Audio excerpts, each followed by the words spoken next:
Hello दोस्तों, कैसे हैं आप सभी। मैं पंकज चौधरी आपके अपने YouTube चैनल फ्यूचर क्लासेस में आप सभी का स्वागत करता हूं। मित्रों, हम पीछे की क्लासों में हिंदी को पढ़ रहे थे और हिंदी ही हम आगे पढ़ेंगे। तो हमने पीछे की क्लासों में वर्णमाला टॉपिक में स्वर कंप्लीट किया था और व्यंजन हमारा चल रहा था। तो व्यंजन की जो पीछे की क्लास थी उसी में हम आज नेक्स्ट पढ़ेंगे और जानेंगे कि व्यंजन की विस्तार से डिटेल क्या होती है, उसको आज हम कंप्लीट करेंगे। जिन मित्रों ने पीछे की वीडियो को नहीं देखा है तो हमारी सभी वीडियो प्लेलिस्ट में उपस्थित हैं, वहां से आपको सभी वीडियो मिल जाएंगी और हमारा लिंक डिस्क्रिप्शन में पड़ा हुआ है, वहां से आप लिंक को देख सकते हैं। और मित्रों, अगर आपको अच्छी लगती है वीडियो तो अपने दोस्तों को शेयर करें, सब्सक्राइब करें और लाइक का बटन जरूर दबाएं। तो मुझे उम्मीद है कि शायद आप वीडियो को देखेंगे तो शायद आपको अंतर भी महसूस होगा और शायद आप सब्सक्राइब भी करेंगे और शेयर भी करेंगे। तो आइए मित्रों, हम जानते हैं कि जो हमारी पहली क्लास थी, जो हमने पहली क्लास में जो व्यंजन के विस्तार रूप को पढ़ा था, तो हम उसको जानते हैं। हमारी पहली क्लास में हमारा ये अंतिम टॉपिक था और अंतिम टॉपिक में मैंने बताया था कि केटीएम 2 और केटीएम 2 में कचट तब गजड़ दब, और ये पांचवा वर्ग पहले से बनता है, पहले से हमें रटना नहीं है। तीसरा वर्ग पहले में टूटता है और पांचवा वर्ग पहले में टूटता है। ये व्यंजन, ये संधि के नियम होते हैं, ये स्पर्श व्यंजन होते हैं। कि स्पर्श क्यों होते हैं? क्योंकि ये कंठ तालु मूर्धा से स्पर्श होकर निकलते हैं। स्पर्श ऊष्मीय क्यों होते हैं? क्योंकि स्पर्श वर्णों में से ऊष्मा सबसे ज्यादा संघर्ष किस में करते हैं? तो 6 वर्ग में हम करते हैं बोलते टाइम, ये 5 होते हैं। और मित्रों, इसमें मैंने अमानक वर्ण को आपको बताया था, ये गुजराती भाषा से लिया गया वर्ण है। ये पहले टंकण में परेशानी करता था, अब इसको ये कर दिया है। तो आप इस वर्ण को जानते भी होंगे, जो हमने देखा है। तो हम इसको अब ऐसे लिखते हैं झूला, लेकिन पहले जो होता था, पहले झूला इस प्रकार होता था। तो ये दोनों ही एक ही वर्ण है मित्रों। तो पहला ये था और वर्तमान में ये वाला है, तो अमानक। के बाद हम जानते हैं कि अघोष सघोष जो होते हैं, एक अल्प प्राण होता है, एक होता है अघोष, एक होता है अघोष मित्रों, एक होता है सघोष संघोष, या घोष मैं कह दूं, ये 1 और 2। एक होता है मित्रों अल्प प्राण, एक होता है मित्रों महाप्राण। तो ये 4 टॉपिक होते हैं। ये चारों होते क्या है? तो हम किस चीज को पढ़ रहे हैं मित्रों? हम पढ़ रहे हैं व्यंजन। और व्यंजन का क्या कर रहे हैं? हम व्यंजन का कर रहे हैं उच्चारण। तो अब हम इन चारों चीजों को जानते हैं क्या? तो हम इन्हीं चारों चीजों को परिभाषा से जानेंगे। हम कर रहे हैं व्यंजन, तो व्यंजन का उच्चारण। तो मित्रों, सबसे पहले देखते हैं जो अघोष होता है और सघोष। तो ए का मतलब स्टार्टिंग से होता है, तो ए और से में सबसे पहले ए आता है। तो इसलिए आपको ये याद रखना है कि अघोष जो होते हैं ये दोनों पॉइंट होते हैं। इसके बाद ये तीनों संघोष या घोष वर्ण होते हैं। तो मैं इसको शॉर्ट में लिखे देता हूं मित्रों।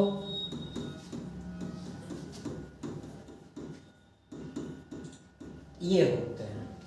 और ये जो 5वां वर्ग होता है मित्रों, ये जो 5वां वर्ग होता है, इसको मैं यहां से हटा देता हूं।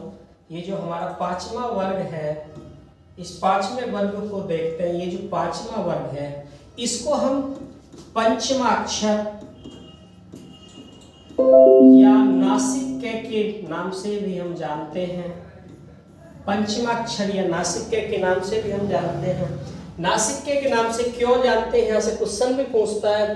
तो क्वेश्चन ये पूछता है कि नासिक्य का जो मतलब है ये किन दोनों से होता है? नाक से होता है, नाक मुंह दोनों से होता है। तो मित्रों, नाक से कभी भी नहीं होता, उसमें विकल्प में देता है केवल नाक।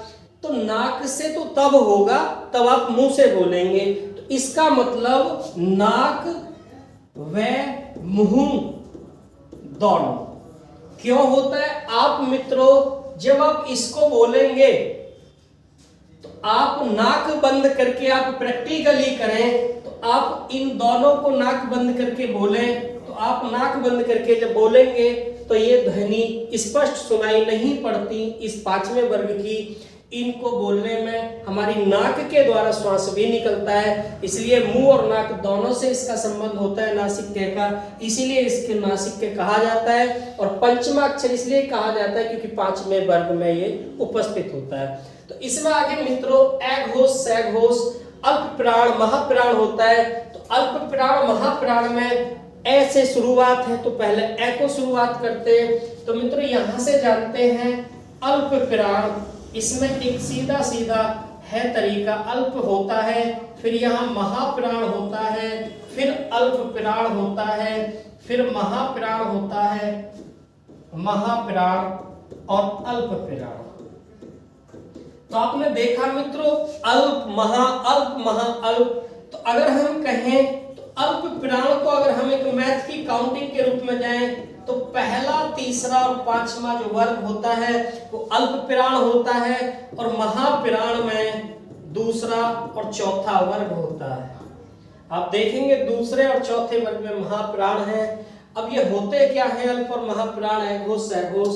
तो मित्रों व्यंजन है, तो व्यंजन का उच्चारण हम कर रहे हैं, तो व्यंजन का उच्चारण करते समय, व्यंजन का उच्चारण करते समय केवल श्वास वायु निकलती है, उसको कहा जाता है अघोष।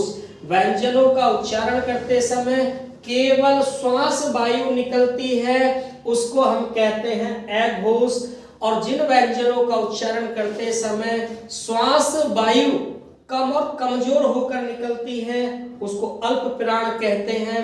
और जिन व्यंजनों का उच्चारण करते समय श्वास वायु अधिक मात्रा में निकलती है, वायु गर्म होकर निकलती है, अर्थात है की ध्वनि सुनाई पड़ती है, उसको महाप्राण कहते हैं। सघोष की कोई भी परिभाषा किसी किताब के अंतर्गत नहीं है। इन दोनों में डिफरेंस होता है कि अघोष में कम कंपन होती है और सघोष में अघोष से ज्यादा कंपन होती है। जब आप देखते हैं, जब आप सॉन्ग सुनते हैं तो वहां आपको इस प्रकार की लाइनिंग मिलती हैं। तो कहने का मतलब है जहां कम होता है वो अघोष वर्ण होते हैं, और जहां लाइनिंग ऊपर उठती है वो सघोष होता है।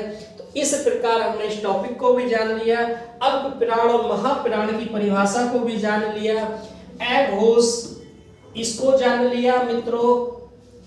व्यंजनों का उच्चारण करते समय केवल श्वास वायु, केवल श्वास वायु। और मित्रों अल्प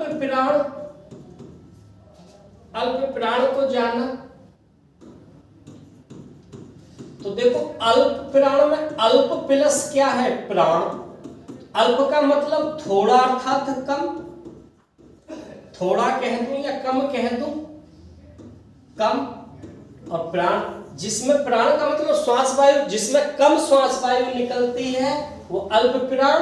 और जिसमें महा का मतलब क्या होता है, महा का मतलब होता है, महा का मतलब अधिक, तो इसका मतलब अधिक निकलेगी, तो अधिक निकलेगी तो वो महाप्राण।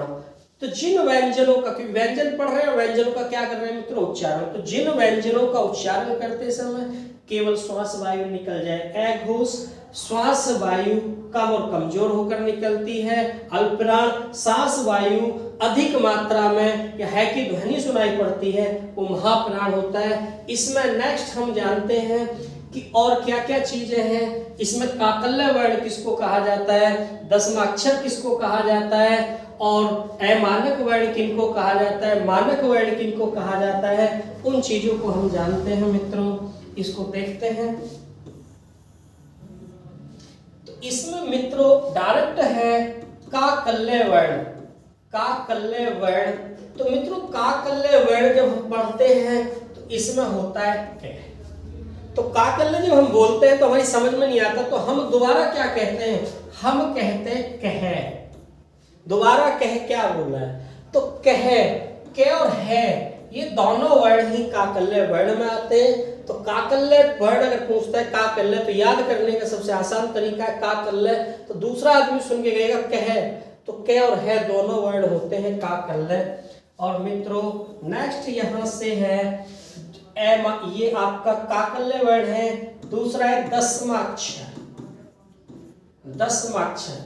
तो मित्रों 10वां अक्षर जब आप 99 पे होते हैं और 100 की ओर जाते हैं तो आपको इस वर्क को करने के लिए यहाँ 100 या 99 नहीं है, मैं आपको समझा रहा हूँ याद करने का तरीका। तो हम 9 से 10 की ओर जाने के लिए भी वही काम करेंगे जो 99 से 100 की ओर करते हैं। और 99 100 की ओर अगर हमें जाना है तो हमें अंक प्राप्त करने के लिए लगना पड़ेगा, अर्थात हम डायरेक्ट ही सीख चुके हैं कि ले और गे जो होते हैं वो 10वां वर्ण होता है।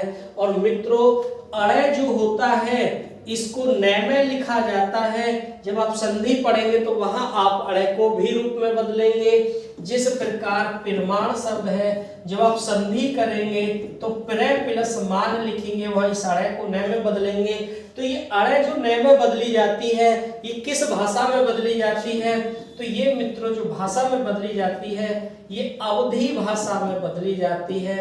अवधी भाषा में बदली जाती है मित्रों, अवधी भाषा में। अवधी भाषा में इसको बदला जाता है। अवधी भाषा में अड़े का न लिखा जाता है। तो काकल्य वर्ण हमने जान लिया, हमने 10वां अक्षर जान लिया, हमने अड़े को न में बदलना जान लिया, अघोष अल्पप्राण महाप्राण की हमने परिभाषा को जान लिया। इसके बाद हम नेक्स्ट जो पढ़ते हैं वो हम देखते हैं मानक और अमानक वर्ण कौन से होते हैं। हमने अमानक वर्ण को पढ़ा था। तो अमानक वर्ण जो हमारे सामने हैं, अमानक वर्ण को हम जानते हैं। अमानक वर्ण जब ये अमानक है तो मित्रों मानक वर्ण भी होते होंगे। अमानक वर्ण तो मानक वर्ण भी होते होंगे। तो अमानक वर्ण तो आप जान गए कि ये और ये होता है और बाकी बचे हुए वर्ण जो होते हैं वो मानक होते हैं। तो मित्रों यहां से जो हम जानते हैं मानक और अमानक में, आप जानते हैं मैंने पहली ही क्लास में एक डेट लिखी थी 14 सितंबर, जिसमें हिंदी दिवस की डिटेल को बताया था। विश्व हिंदी दिवस की जानकारी मैंने दी थी, अंतर्राष्ट्रीय मातृभाषा दिवस और बहुत सारी जानकारी आपको पेपर के अकॉर्डिंग मैंने उपलब्ध कराई थी। और मैंने वीडियो का नाम भी सामान्य परिचय में ही रखवाया था। तो आप जानेंगे 14 सितंबर की ही डेट निश्चित थी। तो 14 सितंबर 1949, 14 सितंबर 1949 इस डेट में राजेंद्र सिन्हा जी के 50वें जन्म दिवस पे कुछ उपलब्धि मिली थी, जिसको केंद्र सरकार ने हिंदी को आधिकारिक भाषा का दर्जा दिया था और संविधान में सम्मिलित किया था। तो 14 सितंबर की वही डेट है जो इस डेट को जिन वर्णों को संविधान में सम्मिलित कर लिया गया उन शब्दों को तो मानक कहा गया। और 14 सितंबर 1949 को जिन वर्णों को संविधान में सम्मिलित नहीं किया गया, संविधान में शामिल किया और शामिल नहीं किया, तो शामिल नहीं किया तो अमानक और शामिल कर लिया तो मित्रों मानक।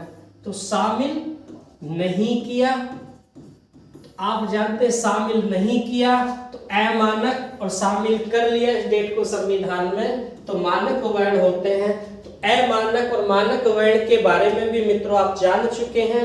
और इसी में हम नेक्स्ट जानते हैं कि द्विगुण कौन से होते हैं। पीछे की टॉपिक में आपने एक चीज और देखा होगा मित्रों, ये जो लाइन है ये दोनों वर्ण क्या है, यहाँ बिना नुक्ता, ये बिना नीचे ताड़न जात बिना बिंदी के लिखे हुए हैं।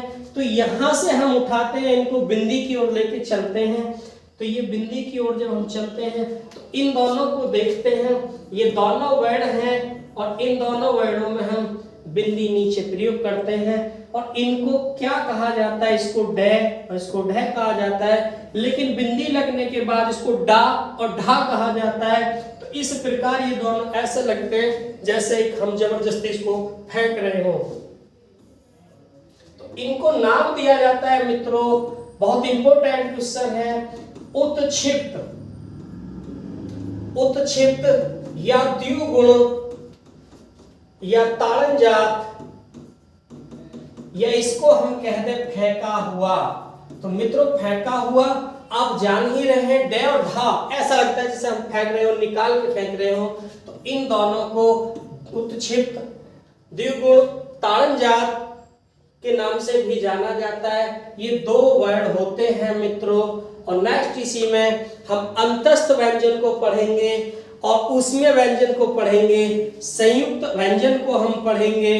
तो संयुक्त व्यंजन और द्विगुण जो अन्य संयुक्त व्यंजन जो और सारे डिटेल में जो अपवाद रूप हैं, हम उन सभी को नेक्स्ट वीडियो में पढ़ेंगे मित्रों। और इससे आगे की जानकारी हम नेक्स्ट वीडियो में ही कराएंगे और नेक्स्ट वीडियो में फिर मिलते हैं, करते हैं आगे।